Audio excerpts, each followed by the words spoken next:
चियो जानी से एक्सरसाइज करवा रहा था, लेकिन जानी बहुत ही थक गया था, तो वो उसे मिडिल फिंगर दिखाता हुआ गुस्से से चिल्ला के कहता है कि इतना ज्यादा भागने के बाद फिर मेरे पास कैसे एनर्जी बची होगी। आपको बस कोई ना कोई एक्सक्यूज चाहिए मुझे टॉर्चर करने के लिए। चियो कहता है अगर मैं तुम्हें सच में टॉर्चर करना चाह रहा होता तो फिर तुम अभी रेगिस्तान वाले आइलैंड में सड़ रहे होते। कोई तुम्हें मारना चाहता है तो तुम्हें ये सोचना चाहिए कि एक और दिन जिंदा कैसे रहा जाए। तभी हिचेंग आ गया जानी की मॉम को लेकर। वो चियो की चेस्ट पर जोर से उंगली मारती है और कहती है मेरे बेटे से बकवास मत करो, और वो जानी को अपने साथ लेके चली गई। जहाँ पे जानी की मॉम ने उंगली मारी थी वहाँ पे चियो मसाज करता हुआ कहता है कि औरतों के नाखून तो सच में किसी को मार भी सकते हैं। दूसरी ओर हेतियान और मो गुआनशान का वीडियो कॉल चल रहा था, जिसमें हेतियान ने अपने पिलो को स्क्वीज करके उसे कहा था कि मेरा पिलो बहुत ही सॉफ्ट है। मो थोड़ी गालियां देने के बाद उसे कहता है कि अगर तुम्हारे पास कोई काम नहीं है तो फिर मुझे परेशान मत करो। हेतियान कहता है मेरे साथ चैट करने के मैंने तुम्हें पैसे दिए है ना। मो कहता है क्या मैंने जबरदस्ती तुमसे पैसे लिए। हेतियान कहता है चलो एक दूसरे के दिल की बात करते हैं, क्या तुम मुझसे कुछ पूछना चाहते हो।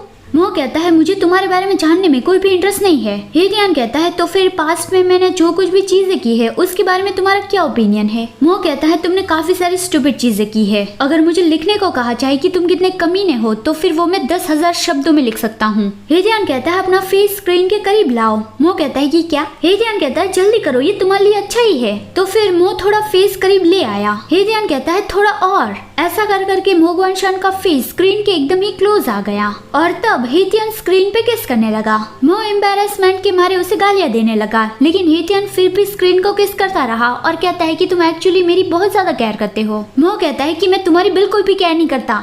सुबह जानी ने हेतियान को कॉल करके कहा कि चलो हम पिकनिक पे चलते हैं। हेतियान ने तुरंत ही मना कर दिया कि मैं नहीं जा रहा। जानी कहता है लाल ने खाने का सारा सामान रेडी करके रखा है, क्या तुम सच में नहीं आ रहे हो। मो गुआनशान का नाम आते ही हेतियान मान गया कि हाँ मैं आ रहा हूँ। फिर जानी ने कॉल किया मो गुआनशान को जो टॉयलेट में था, लेकिन मो ने भी तुरंत ही मना कर दिया कि मैं नहीं आ रहा हूँ। जानी कहता है मैं जानता हूँ कि तुम आना चाहते हो, लेकिन तुम इसलिए मना कर रहे हो क्योंकि तुम ये चाहते हो कि हम वहाँ आके तुम्हें मनाएं, उसके बाद फिर तुम आओगे, लेकिन तुम वो बोल नहीं पा रहे हो है ना। मो को आया गुस्सा, वो कहता है कि रुको मैं अभी आ रहा हूँ, और जाते ही मो गुआनशान ने पहले जानी को एक स्लैप लगाया। जानी दिखाता है कि देखो मैंने सारा खाना ले लिया है, हेतियान के आते ही हम निकल जाएंगे। मो ने वो खाना देखा कि ये क्या है और वो गुस्से से चिल्लाता है कि इतने बड़े सुपरमार्केट में तुम सिर्फ ये पिकल्ड वेजिटेबल्स ही ले पाए। जानी कहता है क्योंकि हम तुम्हारा इंतजार कर रहे थे, मतलब कि जानी और जेंगशी को नहीं पता है कि क्या क्या लेना होता है। मो गुआनशान ने सारा सामान ले लिया, मीट, सब्जी, सीजनिंग और पानी। जब चेकआउट की बारी आई तब जानी ने हेतियान को कॉल किया कि हेलो हैंडसम अब तुम अंदर आ सकते हो।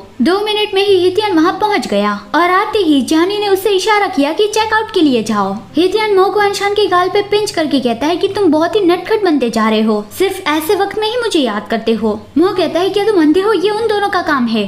जानी और जेंगशी उसकी ओर ऐसे देखते हैं जैसे ये उसका काम हो ही ना, जैसे कि मो गुआनशान ने ही पिकनिक का सारा प्लान बनाया हो।